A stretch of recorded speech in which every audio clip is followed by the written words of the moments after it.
rakkattu bakka jirtutti haa caccabdu. Rabbiin Falastiinii haa tumsu dhiiga musliimoota haa baasu. Rabbiin Falastiinii haa tumsu dhiiga musliimoota haa baasu. Rabbiin Falastiinii haa tumsu gumaa dubartoota haa baasu. Rabbiin warra Gazzaa haa tumsu dhiiga sabiyyoota haa baasu. Rabbiin Falastiinii haa tumsu dhiiga musliimoota haa baasu. Yaa warra Falastiin abshiruu tumsi Rabbiidhaaf fagoo jiru. Qormatumaaf hundaa gallaalaa Rahmaan waan takka waa wallaalaa. Rabbitu Quraanaan nu hime iccitii Yahudaan dhugfame.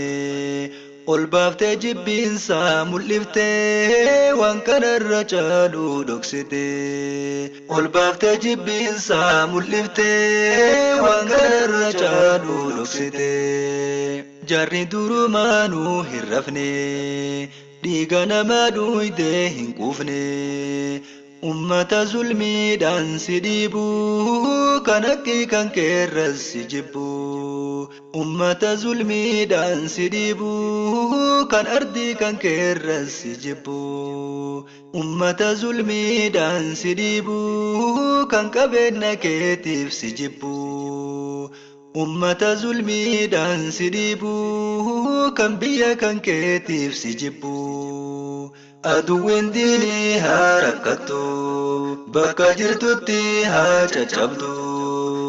Rabbiin Falastiinii haa tumsu dhiiga musliimoota haa baasu. Rabbiin Falastiinii haa tumsu dhiiga musliimoota haa baasu.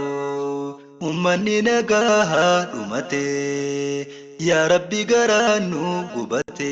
Salli ala Muhammad. Atummaan nasrii kee gabbuusi garaa keenya nu qabbaneessi.